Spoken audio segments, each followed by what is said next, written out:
Good evening. I'll call this meeting to order. This is a regularly scheduled meeting of the Zoning Board of Appeals on August 23rd, 2021. In accordance with Mass General Laws, Chapter 30A, I must announce that anyone intending to tape this meeting must identify themselves to the clerk and provide his or her name and address for the record. We also inform those present that any document that is to be considered or discussed must be made part of the record of the meeting, and the original or a copy must be submitted to the committee before there will be any discussion regarding the document.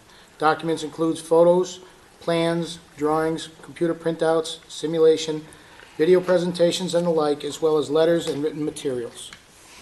First on our agenda tonight is minutes of the meeting of June 28th, 2021. Everybody have a chance to look at those? Yes. I'm going to make a motion to approve the minutes of June 28th, 2021. Reed will second. And all those in favor? Aye. Aye. That's unanimous. Our first hearing is requested a continuance. That's Alakan Lachinov for a special permit. He has requested a continuance to September 27th. So I'm going to make a motion to continue the hearing to September 27th at 7 p.m. Is there a second? Second. Is there any discussion? Seeing No. none, all those in favor? Aye. Aye. Aye. Okay. And we just have 1 minute before our next meeting our next hearing can start.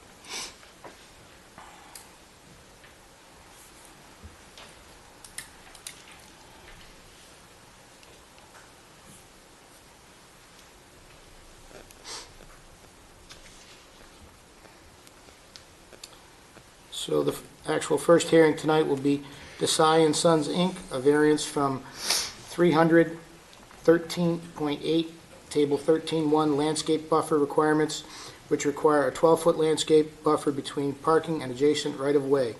The applicant is seeking relief in two places to allow for a 6.7-foot setback and a 7.5-foot setback to accommodate the construction of a 12,747 square foot five-story hotel at the properties located at 764 Riverdale Street and 1533 Elm Street in the Business A zoning district. Someone here to present? I am. Good evening. My name is John Furman. I'm the Director of Land Development for VHB in Springfield. With me tonight is the owner and developer, Ray Desai from Desai & Sons, and our project attorney, Richard Sipek. We are here to request a variance for the landscape setback, and I have a brief presentation on why we are requesting this variance. We were in front of this board, I believe, in early 2000 for a variance request and a special permit. Special permit was to increase the height of the building from 4 stories to 5 stories, and also to request a reduction in the landscape buffer along this side of the property, which is the north side. In order to try and avoid that variance, we were looking to discuss with the abutters to purchase the land, but they did not want to sell. And we were granted both the special permit and the variance. The site plan that we have here is actually the approved site plan, or a variant of the approved site plan. This wall here that I'm tracing right now is the proposed retaining wall that the project required. There's a very big grade difference, about 40 feet from this area here to the area behind it. And this is the access drive for the Springfield Country Club. This dark line, which I can enlarge, is the existing retaining wall that at that time we were planning on removing and rebuilding. As we were putting together the design documents, Mr. Desai was talking with contractors, and they were concerned about the soil that is behind that. The geotechnical information that we got shows the soil to be very silty, very sediment. And when we started talking to Mr. Desai about it, he recalled that when they were trying to put this wall in, the soil combined with the high groundwater table gave way, and once this site was exposed, this area washed out into the site twice. So the contractor is very concerned about that and asked if there was any way that we could do a layout that kept this retaining wall in place. So we went and looked at that. So the building that you see here is in the same position as the original approved site plan. What we ended up having to do was rework the parking area in the back here to basically accommodate that retaining wall. The parking, the site itself requires 128 parking spaces by zoning. The original layout, we could only provide 123. So the planning board provided us with a special permit to reduce those 5 parking spaces. What we're looking for now is further variance from this board, and it's in this area of the site. The landscape buffer that is required in this area is 12 feet, which I'm showing here. And we're looking to reduce the landscape buffer on the north side of the driveway from 12 feet to 6.7 feet, and on the south side of the driveway from 12 feet to 7.5 feet. That will allow us to gain 2 parking spaces, and then that will bring our total parking spaces on site, if we get this variance, to 119. We will then be having to go back to the planning board and request another special permit, or to amend the special permit we have to get another 4 space reduction. So we would go from 5 to 9. So in the course of pulling this together, this is the existing layout that was approved. I contacted Allison and talked to her about basically the revised design. And one thing to point out is in the area that we are looking for the variance from is in this area here. And one item that Allison pointed out is that if you look at where the curb line is compared to the property line, this is very wide here. And this will all remain lawn. We originally had come in and asked for that same variance on this side of the driveway. But the blue line being the property line, you can see that these parking spaces would have been right on the curb line or very close to it. So it was her suggestion that we eliminate these, keep these, this parking setback the way that it is, and basically just focus on this. So we're looking for the variance for that reason. The building is staying where it is. All the existing parking on the sides are staying where it is. It's just that with the reconfiguration of this parking area, we're trying to maximize as many parking spaces as we can get. That's basically all I have to say. Okay, are there questions from the board?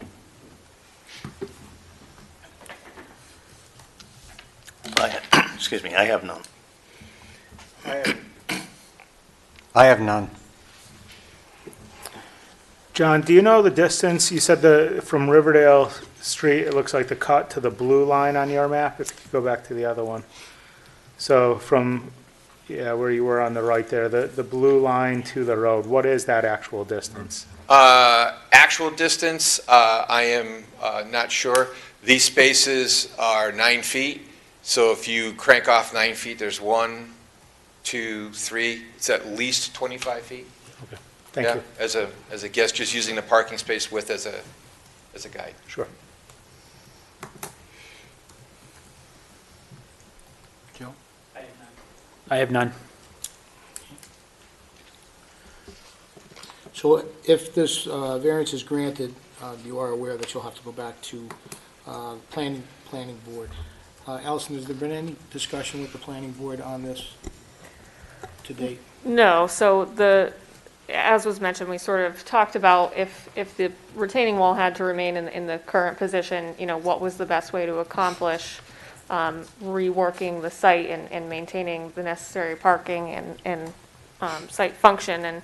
And, a variance was going to be required one way or the other, which is sort of the higher threshold to cross, the tougher of the two things to get through. So we decided to proceed to the Board of Appeals first and then to the Planning Board. So the Planning Board has not seen this. They did previously grant a parking waiver, and there still will be more parking spaces than hotel rooms, so I don't expect there to be significant opposition to this. But again, that they'll have the right to review that and make their own decision. Okay. Were there any additional comments that came into the board that should be made to the public? Yes, so the mayor commented that he remains strongly in favor of this project as it will greatly improve the corner of Elm and Riverdale Street, as well as add to the value and quality of the corridor. And the Department of Public Works commented that due to the width of the tree belt in that area, the variance seems reasonable to them. Okay.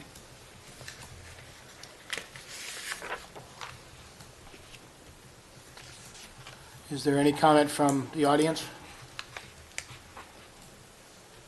Seeing none, anything further from the board? Questions, comments? No. Okay. Anything further from the applicant? We're all set, thank you. Okay. And I'm going to make a motion to close the public hearing. Second. All those in favor? Aye. And just give us a few minutes. Should I leave this up? Yes, you can leave it up, that would be great. Reed? I have no issue with this application. Andy? I have no problem. I have no issues with this. Okay. And I do not either. Variances have been approved on this site previously due to shape and topography of the land. It certainly falls into the same categories for relief to the applicant. So with that, I'm going to make a motion to approve the variance for 764 Riverdale and 1533 Elm Street in the Business A zoning district, which requires and this is for 313.8 table 13.1, the landscape buffer requirement, which requires 12 feet of landscape buffer between parking and adjacent right-of-way. The applicant is granted the variance on the north side to a 6.7-foot setback and a 7.5-foot setback to accommodate the construction of the parcel, with a note that this does reduce the parking spaces to 119, which the applicant is aware and must go back to the planning board for a waiver on the parking spaces. Relief can be granted and not create any substantial hardship to the town of Butters. Is there a second? Second. All those in favor? Aye. Aye. Good luck, gentlemen. Thank you very much. And I just note that I did make it out before 8 o'clock. Thank you. Good job, John. Our next application and hearing is Hamden Charter School of Science West. This is a variance under 309.4A of the zoning ordinance, which states no fence located between the principal structure and the street line greater than 2 feet in height shall be more than 50% solid. No fence between the principal structure and the street line shall be more than 4 feet in height. And 309.4B, no man-made fence erected in any residential zoning district shall exceed 6 feet in height. The property is located at 511 Main Street in Residence C zoning district. Is someone here to present? Before you present, sir, I just want to announce for the record that I have filed a 23B, which is an appearance of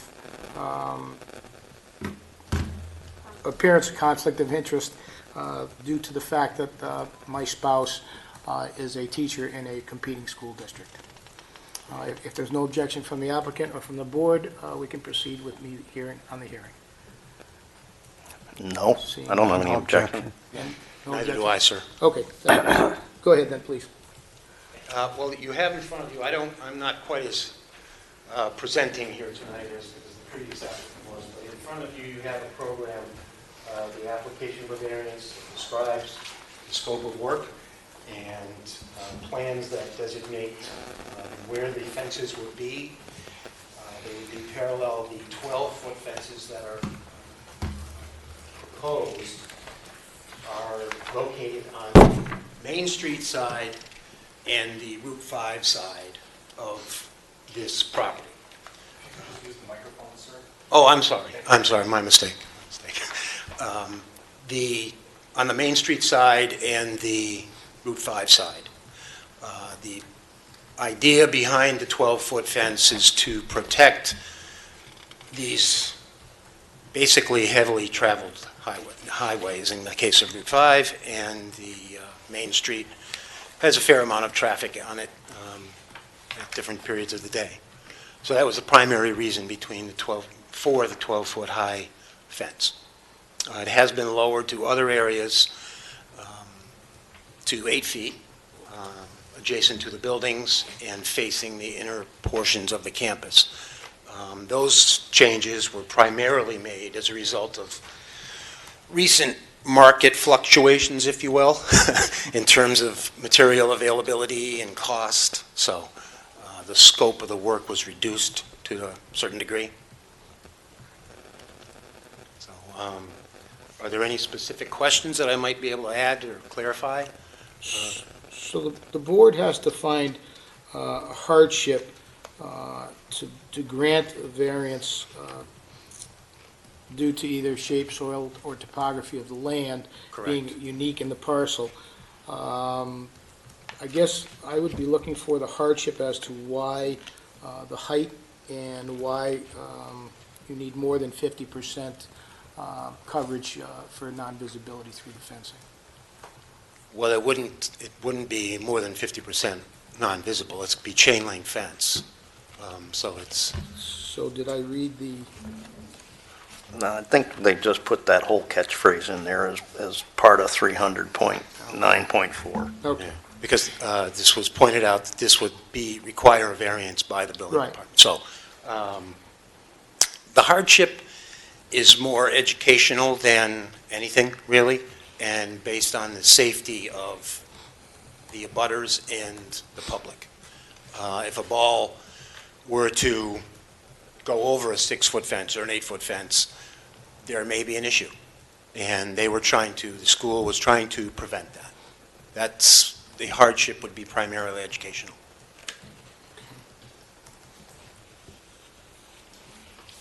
so anything to the parcel itself,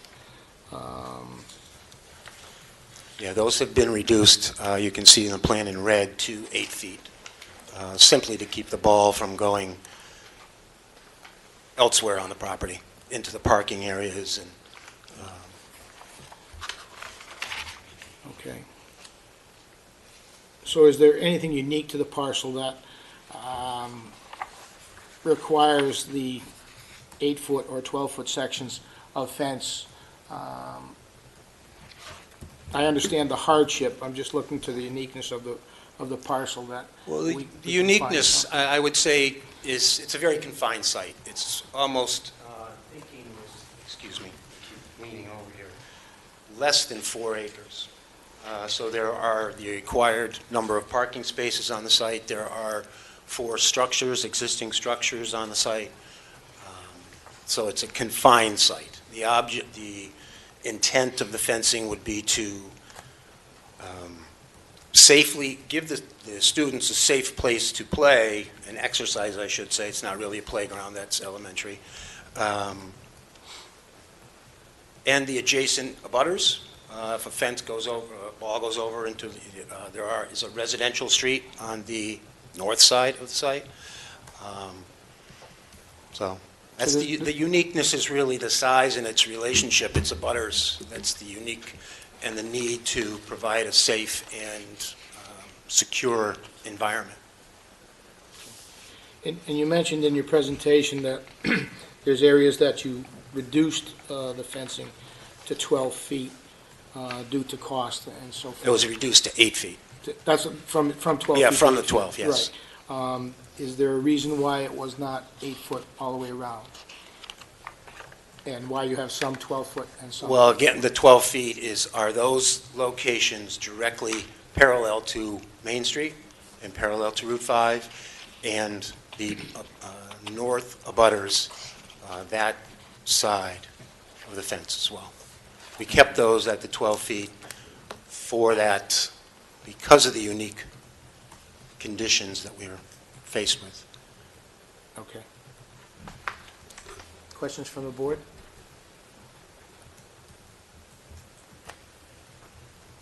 I have no questions. I have none at this time.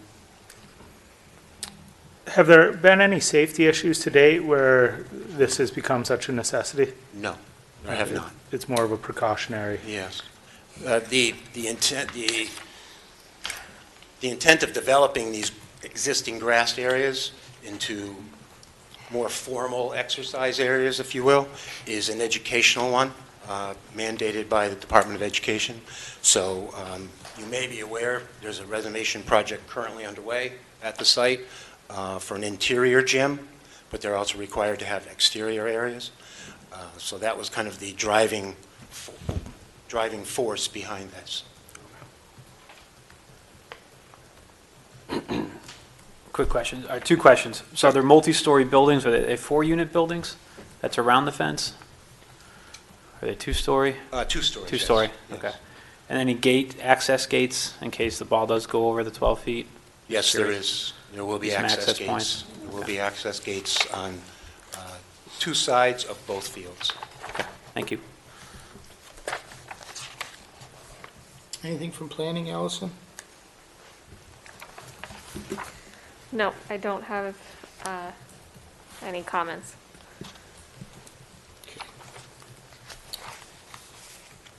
Any questions from the audience? Comments from the audience?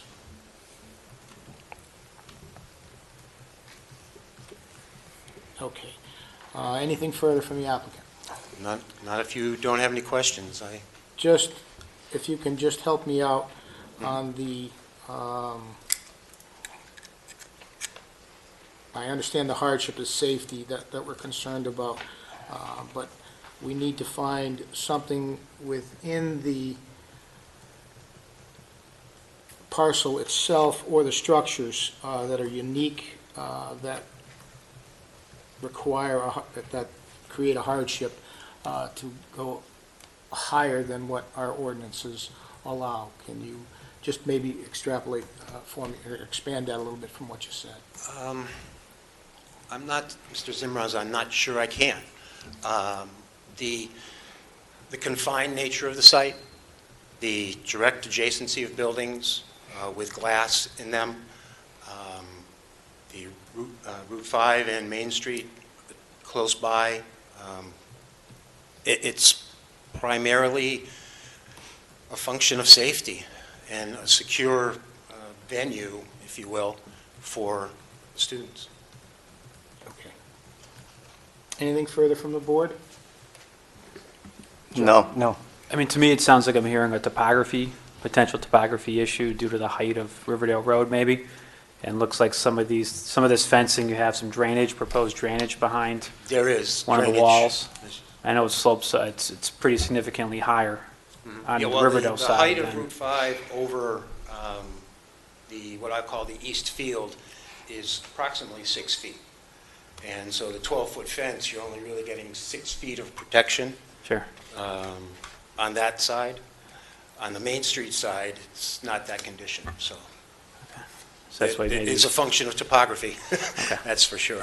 all right, so. Okay, thank you. Any further comment from planning? No? Anything further, sir? No. Then I'm going to make a motion to close the public hearing. Second. All those in favor? Aye. Aye. Just give us a couple minutes. I'm sorry, yes, I did. Yeah, Thank you.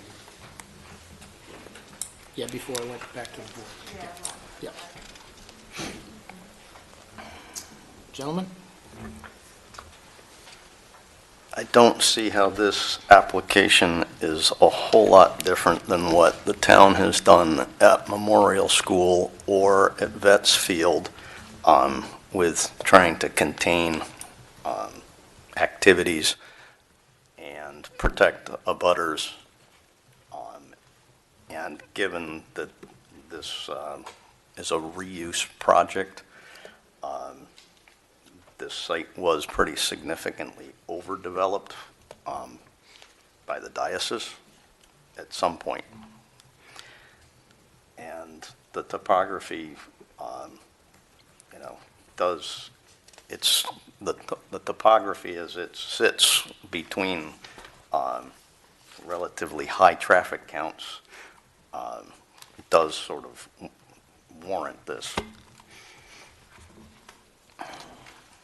Andy?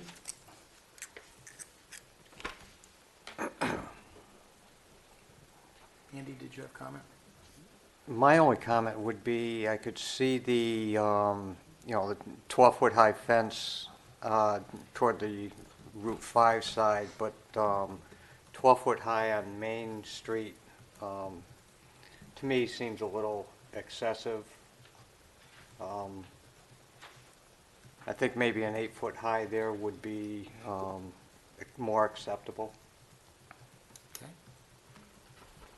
Mike?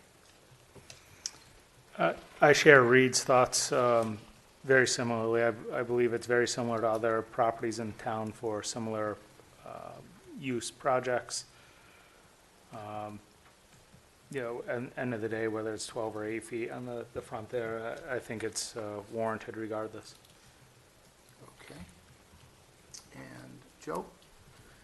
Yeah, similar sentiments. I mean, I know the property very well. I've been back there. I mean, there's definitely some topography issues if you're trying to keep the kids away from some Route 5. But again, I share same opinions with the board. I mean, most schools have the tall fences. You're trying to keep the kids in, the balls in, and make it a safe environment. So I don't foresee any issues on my end.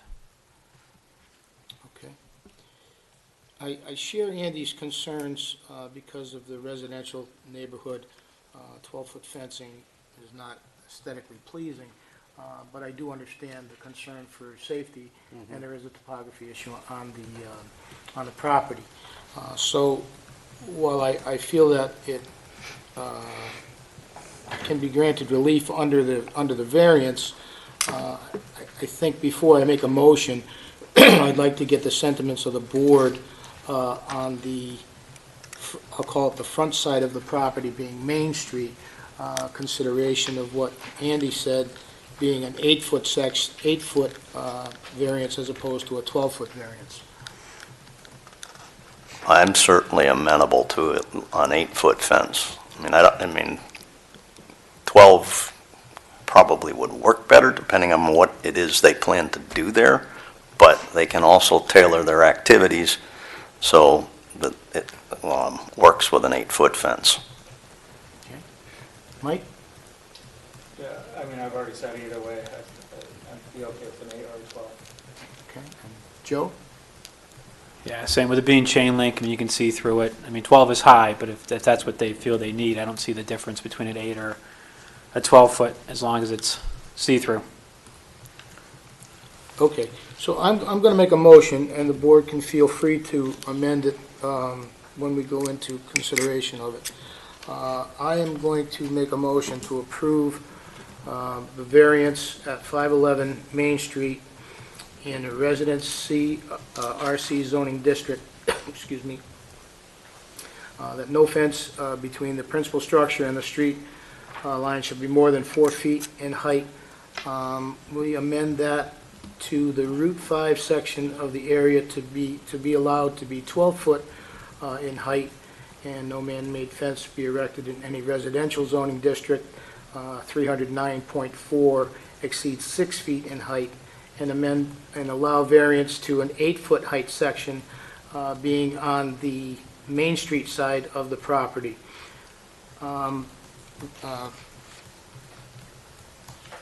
The variance can be granted due to the uniqueness of the topography of the parcel, of specifically being unique, especially on the Route 5 side where the roadway is much higher than the land itself. There's also some drainage issues on the property as well. The hardship to the owner would be that he could not build and erect the fencing as presented, and desirable relief can be granted without substantial detriment to the public good and to the residential section. Is there a second? Second. Now we'll have discussion. Chet, can I just clarify that the variance covers the other sections of fencing as well? It does, it to 8 foot. Because they have a 12-foot section along the residential side property line as well. Yeah, I missed that, Allison. I'm afraid to say that what I've printed is not in color, but this is Main Street. This is a residential property off Main Street. And Okay. I just want to make sure we're clear. Yeah, so since that motion has been seconded, I'd like to amend that motion to read residential sections of fencing to be no higher than 8 feet. Is there a second on the amendment? Second the amendment. Okay. So the amendment's on the floor to have residential sections be 8 foot, 12-foot section on the Route 5 area, allowing the variance to that. So we'll have some discussion on that.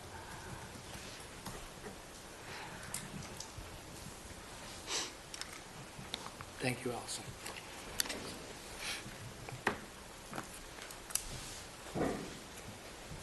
Is there concerns, there was some concerns of limiting the 8 foot in the residential section. Are there any concerns to be considered on that? I don't see that they can just tailor the program to make it work with 8. Okay. Andy Yeah, I agree. and Mike? I'm okay with it. Joe? It looks like all the other sections are 8 feet around the residential side, except for that one section. Is that Correct. correct? 12 foot on the side back for Route half. 5. Yeah. Yeah, I'm fine. I mean, 8 feet's still pretty high. Okay. So then we need to go to a vote on the amended motion. Reed? Yes. Andy? Yes. Mike? Yes. Joe? Yes? And I vote yes. The amended motion now becomes the main motion, so we'll take a vote on the main motion. So we'll go through this once more. Reed? Yes. Andy? Yes. Mike? Yes. And Joe? Yes. Yes. So, good luck, gentlemen. We have restricted you on the residential sections of the fencing to 8 foot. You do have the 12-foot section variance on the side where the Route 5 section is. Okay. Good luck. There is a time period, but Allison can explain the appeals time period to you. Okay. Thank you. Thank you very much, gentlemen. Thank you. Thank you. Is there anything further, Allison, to come before the board? Nope. Seeing none, then I'll make a motion to adjourn. Second. All those in favor? Aye. Thank you. Good night, everybody.